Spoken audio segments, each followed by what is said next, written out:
हमारा joint family system था। दादा दादी चिच्चा और एक छोटी फूफू के अलावा हमारी फैमिली थी। अम्मी अब्बू मैं और मेरी एक छोटी बहन मरियम जो सेकेंड ईयर में पढ़ती थी। हमारा लकड़ी का कारोबार था जिसको अब्बू संभालते थे। चाचा को इस बिजनेस में कोई दिलचस्पी नहीं थी, बल्कि इन्हें किसी भी काम में दिलचस्पी नहीं थी। अपनी मर्जी के मालिक और गैर जिम्मेदार किस्म के इंसान थे। किसी का इन पर जोर नहीं चल सकता था।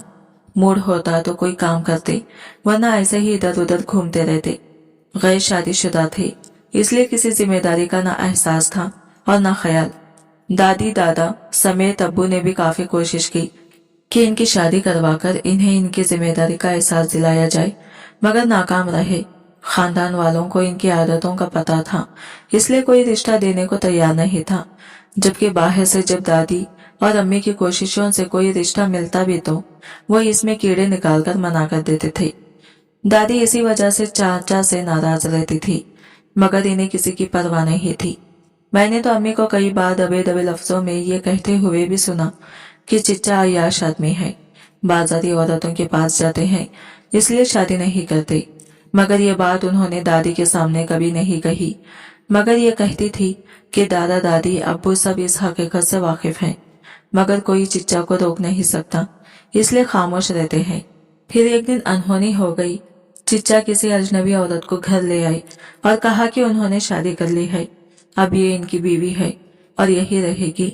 दादी दादा समेत हम सब ने इनकी बीवी यानी चची को कबूल तो कर लिया, मगर अच्छी वो किसी को भी ना लगी, क्योंकि शक्ल से ही चालाक और तेज तर्रार औरत लग रही थी। मगर सबने नाखास्ता महज इसलिए इनकी बीवी को कबूल किया कि शायद इस तरह इन्हें अपनी जिम्मेदारियों का एहसास हो जाए और वो सुधर जाए। और फिर ऐसा ही हुआ। रफ्ता रफ्ता चच्चा कुछ जिम्मेदार बनते गई और अब्बू के साथ काम करवाने लगे। इसी तरह चच्ची भी, जिनको पहले दादी नापसंद करती थी, आहिस्ता आहिस्ता दादी की चहेती बन गई। उन्होंने अपनी चर्ब जबानी से घर के तमाम मर्दों के साथ दादी को भी अपने वश में कर लिया और घर का कंट्रोल भी अपने हाथ में ले लिया, जो कि पहले अम्मी के हाथ में था। अब पूरे घर पर चच्ची का राज था। इन्हीं की अजारादारी थी। दादी भी इन्हीं के गुण गाती थी। अम्मी की हैसियत घर में ना होने के बराबर रह गई थी। दादी जो पहले अम्मी की सलीखा मंदी और सुगाड़े पे की तारीफें करती नहीं थकती थी, अब चच्ची के भड़काने पर अम्मी के हर काम में कीड़े निकाला करती थी। और तो और अब्बू भी चच्ची के गुण गाते थे। दादी और चिच्ची की हर बात को अहमियत देते। अगर अम्मी भोले से कुछ कह भी देती तो इन पर नाराज होने लगते। मेरी और मरियम की तो पहले भी छोटा होने की वजह से कोई खास अहमियत नहीं थी। अगर किसी मामले में बोलने की कोशिश करते भी तो छोटा कहकर हमें चुप करवा दिया जाता था। और फिर चच्ची के आने के बाद तो हम बिल्कुल ही खामोश तमाशाई बनकर रह गए थे। यह बात मैंने चच्ची के खास तौर पर नोट की थी, जो मुझे बहुत अजीब भी लगी थी। वो ये कि जब भी चच्ची से इनके मैके वालों से मुताल्लिक सवाल किया जाता तो वो कुछ घबरा सी जाती थी। इनके चेहरे का रंग उड़ जाता था और वो बात बदल देती थी। अम्मी का ख्याल था या तो चच्ची घर से भागी हुई है या फिर कोई बाजारी औरत है, क्योंकि एक तो इनकी चाल ढाल और लक्षण शरीफ औरतों वाले नहीं लगते थे। दूसरा, इनसे अक्सर एक औरत मिलने आती थी जिसको वो अपनी कजिन बताती थी। जरबरख कपड़ों में मलबूस बनी ठनी हुई खरानट की वो औरत मुझे कुछ मशकूक से लगा करती थी। क्यों मशकूक लगती थी, ये वजह मुझे खुद भी समझ में नहीं आई थी। बस मेरी अम्मी कहती कि ये औरत ठीक नहीं है। मेरी मौजूदगी में जब वो घर पर आती तो बड़े गौर से एक्सरे करती, नजरों से हमारे घर का जायजा लेती थी। और दूसरा ये एक और चीज जो पता नहीं मेरा वहम था या वाकई खतरे की घंटी थी, मैंने इसे कई बार अपनी बहन मरियम की तरफ घूरते पाया था। बहरहाल वो चच्ची की रिश्तेदार थी और घर वालों पर चच्ची की हुकूमत थी, लिहाजा मैं इसका तो घर में दाखिला बंद नहीं कर सकता था। लेकिन मरियम को समझ सकता था, मगर वो इतनी सादा और भोली थी कि मेरी नसीहतों को एक कान से सुनकर दूसरे कान से निकाल देती थी और चच्ची का दिल जीतने के लिए भाग भाग कर इनके बताए हुए काम करती। घर का निजाम इसी तरह चल रहा था कि अचानक छोटी फूफू का रिश्ता तय हो गया और हमारे घर में शादी की तैयारियां शुरू हो गई। फूफू की शादी खानदान में ही हो रही थी। हम सब बहुत खुश थे, मगर खुशी के इस मौके पर हम पर एक क़यामत टूट पड़ी। जिस दिन हम मैरिज हॉल में बारात के इस्तकबाल के लिए गए, इस दिन मरियम को शदीद बुखार था। वो घर पर रुक गई थी, हमारे साथ ना जा सकी। अम्मी भी इसके साथ रुकना चाहती थी, मगर चच्ची जोर देकर इन्हें साथ ले गई कि बारात का वो अकेला इस्तकबाल कैसे करेंगी। मेरा जाना भी जरूरी था, वरना मैं रुक जाता घर पर मरियम के साथ। खैर जब फूफू की रुखसती हम वापस आए तो हमारे पैरों तले से जमीन निकल गई थी। मरियम गायब थी। हमारे घर में रोना धोना शुरू हो गया। मातमी फिजा छा गई। मैं और अम्मी गम से निढाल होने के साथ साथ शदीद हैरान थे कि आखिर मरियम घर से गायब हुई कहाँ। कुछ समझ में नहीं आ रहा था। दुख के इस मौके पर ही सही कसर चच्ची ने पूरी कर दी थी। हमारा गम बांटने या दिलजोई करने के बजाय उन्होंने मेरी मासूम बहन के शिफाफ किरदार पर दिल खोल कर कीचड़ उछाला। सब खानदान वालों के सामने चिल्ला चिल्ला कर कहती रही कि मेरी बहन आवारा थी, किसी के साथ भाग गई। मजीद तकलीफ की बात तो ये थी, चच्ची के इस घटिया इल्जाम पर किसी ने इन्हें कुछ भी न कहा, बल्कि दादी तो उल्टा चच्ची के हम ख्याल बन गई। अब्बू बिल्कुल खामोश थे, जबकि चिच्चा और दादी की राय भी दादी की तरह चच्ची जैसी थी। सिर्फ मैं और अम्मी ही ऐसे थे जिन्हें यकीन था कि हमारी मरियम ऐसा नहीं हो सकती। यकीनन इसके साथ कुछ हुआ है, इसे किसी ने अगवा किया है। मैं बहुत सोचता रहा, फिर अचानक माइंड में यह ख्याल आया कि हो सकता है कोई मरियम के पीछे पड़ा हो, क्योंकि वो कॉलेज जाती थी और कॉलेज आते जाते वक्त ऐसे वाकयात बहुत होते हैं। हो सकता है मरियम के साथ भी कुछ ऐसा हुआ हो और डर के मारे मरियम ने हमसे जिक्र न किया हो। फिर मौका देखकर इस शख्स ने मरियम को अगवा कर लिया हो। इस ख्याल ने मेरी रगों में शरारे दौड़ा दिए थे। मैंने मरियम की करीबी सहेलियों तक रसाई हासिल करके इन्हें खोजने की कोशिश की कि क्या कोई ऐसा है जो मेरी बहन के पीछे पड़ा हो और फिर मौका देखकर ये हरकत कर डाली हो। फिर बहुत कोशिशों के बाद मरियम की यह करीबी सहेली से सुनगिन मिली कि एक लड़का ऐसा था जो कुछ अरसे से मरियम के पीछे पड़ा हुआ था। मेरे इसरार पर इसने बड़ी मुश्किलों से लड़के का नाम और एड्रेस ढूंढकर मुझे दिया। मैंने जब तहकीक की तो पता चला ये तो वही लड़का है जिसका कुछ अरसे पहले 3 बार मरियम के लिए रिश्ता भी आया और हमने तीनों ही बार इनकार किया। मरियम की सहेली ने यह भी बताया कि इसने इस लड़के को कई बार मरियम के रास्ते में भी खड़े देखा, मगर इसे मुखातिब होते या बोलते हुए कभी नहीं देखा। मैंने इस लड़के के घर जाकर पता किया तो मालूम हुआ वो कुछ अरसे से घर से गायब ही है। मेरा दिमाग खोलने लगा। अगर वो गायब है तो फिर मरियम को भी यकीनन किसी ने ही गायब किया होगा। मैं इधर उधर से इसके बारे में मालूमात हासिल करने की कोशिश करता रहा। इधर घर में अम्मी के रो रो कर हालात खराब हो चुके थे। मरियम को गायब हुए 10 दिन से ज्यादा हो चुके थे। अब्बू और चिच्चा अपने तौर पर ढूंढ रहे थे। मैं और अम्मी तो पुलिस में रिपोर्ट लिखवाना चाहते थे, मगर यहाँ भी हमारी एक न चली और चची ने सबके जहन में फितूर डाल दिया कि पुलिस में रिपोर्ट दर्ज करवाने से मजीद बदनामी होगी। लड़की तो वैसे भी भाग चुकी है, लिहाजा अब ढूंढने का क्या फायदा। अगर मिल भी गई तो इस सब के बाद कौन कबूल करेगा। इसी अर्ज के 24 घंटे वो इसी तरह की बातें करते रहे। नतीजा ये निकला कि अबू और चिच्चा ने चाची के मरियम के भागने वाली बात पर यकीन करते हुए इसे ढूंढने का सिलसिला मौखिफ कर दिया। बल्कि चिच्चा तो ये तक भी कहते थे, अगर मिल भी गई तो मैं खुद गोली मारूंगा इसे। दादी और चची उठते बैठते अम्मी और मुझे सुना सुनाकर मरियम को बददुआएं देती। मैं तो लड़का था, सब्र करता, मगर अम्मी का एक तो मरियम की जुदाई और दूसरा दादी और चची के गलीज इल्जामात सुनकर दिल कटता रहता। मगर इन दोनों को अम्मी पर तरस नहीं आता था। चची की बातों में आकर अब्बू ने भी अम्मी पर गुस्सा करना शुरू कर दिया था। इनके दिमाग ने भी चची के इस बात पर यकीन कर लिया था कि मरियम भाग गई है, इसलिए वो अम्मी पर चिल्लाते गुस्सा करते कि तुमने बेटी की सही तरबियत नहीं की, इसलिए वो हमारे मुंह पर कालिक मलकर चली गई। अम्मी रो रो कर कहती, नहीं मेरी बेटी ऐसी नहीं है, मुझे यकीन है वो हरगिज भागी नहीं है, बल्कि इसे किसी ने अगवा किया है। चची सुन लेती तो तंजिया अंदाज में कहती कि हाँ तुम्हारी बेटी तो हसीना आलिम थी ना, जो किसी ने इसे अगवा कर लिया। खैर 1 महीना गुजर चुका था। अब्बू और चिच्चा ने मरियम की तलाशी बंद कर दी थी और इसे भुलाकर अपने कारोबार में मसरूफ हो गए थे, लेकिन मैंने मरियम की तलाशी जारी रखी। बिलाखिर मुझे क्लू मिल गया इस लड़के का एक जगह छुपे होने का। मैंने अपने 2 करीबी दोस्तों को साथ लिया और इस जगह पहुंच गया। वो जगह जंगल के करीब एक कच्चा घर था, जहां वो लड़का अजीबोगरीब हुलिया बनाए, गले में मालाएं पहने, कोई हुलिया या वजीफा करने में मसरूफ था। हमें देखकर जब इसने भागने की कोशिश की तो मुझे पक्का यकीन हो गया कि मरियम को इसी ने उठाया है। हमने इसे भागने से पहले पकड़ लिया और वही बांधकर पहले खूब पिटाई की। फिर मरियम के बारे में पूछा तो वो साफ मुकर गया। कि इसे नहीं पता। मुझे सख्त ताव चढ़ा। मैं दोस्तों की मदद से इसे उठाकर एक दूसरी जगह ले गया।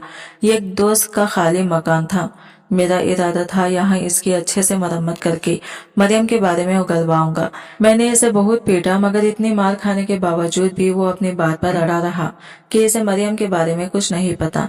ये तो इसने तस्लीम कर लिया कि वो मरियम का पीछा करता था, मगर मरियम को इसने अगवा किया, ये बात मानने के लिए वो हरगिज तैयार न था। एक और चीज जिसने मुझे इस पर शक जारी रखने पर मजबूर किया वो ये थी जब मैंने इससे सवाल किया कि वो जंगल वाले इस कच्चे घर में इतने दिनों से क्यों छुपा हुआ था, क्या कर रहा था, तो वो ये बात बता नहीं रहा था। दूसरा, इसने मुझे अपने घर छोड़ने की जो डेट बताई, ये वही डेट थी जिस डेट को मरियम घर से गायब हुई थी। इसके घर वालों ने इस वक्त मुझसे झूठ बोला था कि वो काफी अरसे से घर से गायब था। ये सारी चीजें मुझे इस पर शक करने पर मजबूर कर रही थी। मैं इसे मरियम के बारे में उगलवाने में तो नाकाम रहा, ताहम इस पर शक बरकरार था। अब जब तक मरियम मिल ना जाती, मैं इसे हरगिज नहीं छोड़ने वाला था। इसलिए मैंने इसे वही बंद कर दिया था। कुछ समझ नहीं आ रहा था कि क्या करूं, कैसे ढूंढूं अपनी बहन को जो ना जाने कहां और किस हाल में थी। इसकी जुदाई में अम्मी की हालत दिन ब दिन खराब होती जा रही थी। वो बिल्कुल चारपाई से लग गई थी। चची और दादी के तानों ने इन्हें निढाल कर दिया था। ऊपर से अब्बा का रवैया, वो ये सब झेल नहीं पा रही थी। मैं सख्त परेशान था। अम्मी को संभालूं, मरियम को ढूंढूं। कई बार पुलिस स्टेशन जाने का भी इरादा किया, मगर फिर ये सोचकर रुक जाता, अगर अब्बा को पता चल गया तो वो मुझे घर से निकाल देंगे, क्योंकि उन्होंने मुझे सख्ती से वार्न किया हुआ था कि पुलिस तक बात नहीं जानी चाहिए, वरना नताइज अच्छे नहीं होंगे। मैं चला भी जाता पुलिस के पास, मुझे अपनी परवाह नहीं थी। अब्बा चाहे जो भी करते मेरे साथ, मगर मसला यह था कि उन्होंने अम्मी को छोड़ने की धमकी दी थी, जिसने मुझे मजबूर कर दिया था कि अगर ढूंढना है तो खुद ही ढूंढो। मरियम को इन्हीं दिनों एक और बात मेरे इल्म में आई। अब्बा का एक शागिर्द जो इनके पास लकड़ी का काम करता था, इसने मुझे बताया कि मरियम के गायब होने से 2 रोज कबल अब्बा का मुश्ताक गजरे से झगड़ा हुआ था। लकड़ी के पीछे मुश्ताक गजर का भी लकड़ी का ही कारोबार था, मगर वो गैर कानूनी काम करता था। जंगल से हुकूमत की लकड़ी चुराकर अपना कारखाना चला रहा था, जबकि हम लकड़ी खरीदा करते थे। इसके और अब्बा के बीच लकड़ी को लेकर ही इस दिन तनाजा हुआ था। मुश्ताक गजर ने अब्बा को संगीन नताइज धमकी दी थी। मरियम के बारे में भी इश्तार धमकाया था। ये सब सुनकर मेरा खून एक बार फिर कनपटियों में गर्दिश करने लगा था, मगर मैं मुश्ताक गजर पर हाथ डालने से पहले अब्बा से इस वाक़े की तस्दीक करना चाहता था। इसलिए जब मैंने अब्बा से पूछा तो वो बुरी तरह बरस पड़े मुझ पर कि मुश्ताक गजर का तुम्हारी बहन के मामले में कोई हाथ नहीं, तुम्हारी बहन खुद घर से भागी है। मैंने बड़ी मुश्किल से खुद पर जब्त किया, ताहम मुश्ताक गजर को मैं छोड़ने वाला नहीं था। इसलिए अपने 2 दोस्तों के साथ लिए मुश्ताक गजर के कारखाने पहुंच गया। जब वहां मैंने इससे पूछताछ करने की कोशिश की तो वो कमीना मरियम के बारे में गंदी गंदी बातें बकने लगा। मैं बर्दाश्त न कर सका, लिहाजा मेरी मुश्ताक गजर और इसके आदमियों के साथ हाथापाई हो गई। खूब जोरदार लड़ाई हुई, जिनमें पड़ला इन्हीं का भारी रहा। मैं और मेरे दोस्त बुरी तरह मार खाकर हॉस्पिटल पहुंच गए। अब्बा ने इसे हुक्म अदौली की कुछ इस तरह सजा दी कि घर से ही निकाल दिया। एक दोस्त की सिफारिश से एक हाफिज में गुजारे लायक नौकरी मिल गई और साथ में रिहाइश के लिए कमरा भी। मुझे इस घर में रहने का शौक नहीं था, जहाँ मेरी बहन के लिए सबके दिलों में नफरत और जबान पर गलीज इल्जामात होते। मुझे और मेरी माँ को जहनी तौर पर टॉर्चर किया जाता। मैं सिर्फ अम्मी के लिए मजबूर था, इनसे मिलने के लिए तड़प रहा था। दिन को अब्बा कारखाने होते थे। मैं 3-4 बार छुपकर अम्मी से मिलने भी गया, मगर हर बार दरवाजा खोलने वाली चची ही होती थी, जो मुझे खूब सख्त सुनाकर दरवाजे से ही चलता कर देती थी। मजीद दुख की बात तो ये थी कि दादी को भी मुझ पर और अम्मी पर रहम न आता। दरवाजे पर खड़ा अम्मी से मिलने के लिए मैं तड़पता रहता और घर के अंदर अम्मी, मगर दादी और चची हमें मिलने ना देती। कुछ अरसे बाद अचानक दादी का इंतकाल हो गया। दादी के इंतकाल पर भी अब्बा ने मुझे घर में नहीं आने दिया था।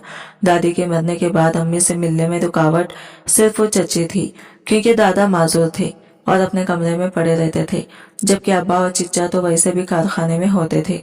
मैंने इसका हल भी निकाल दिया था। हाशिर हमारा पड़ोसी था, जिसका घर हमारे घर के बिल्कुल करीब था। वो फर्स्ट ईयर का स्टूडेंट था।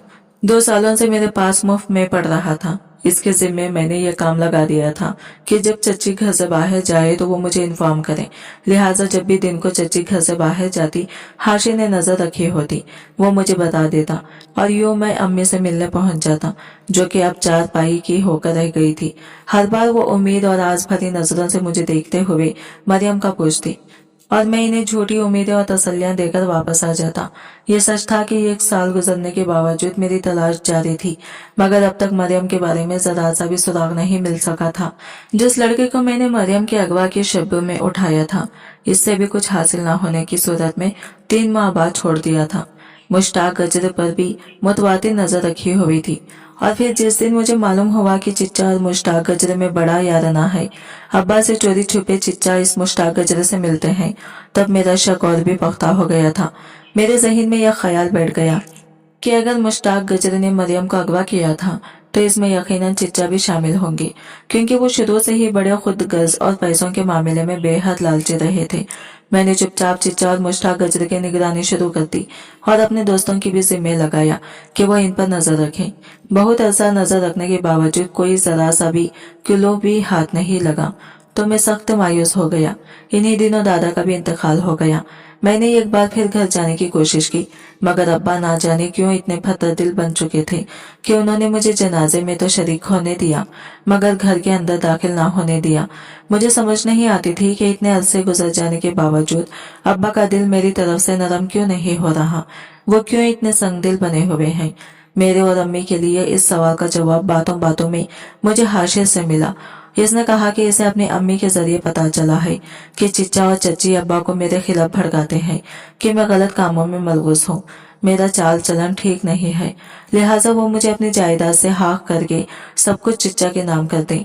अगरचे मुझे जायदाद का भी कोई लालच नहीं था, मगर चच्ची को खुदगर्जी और अब्बा की बेहसी का दुख जरूर था।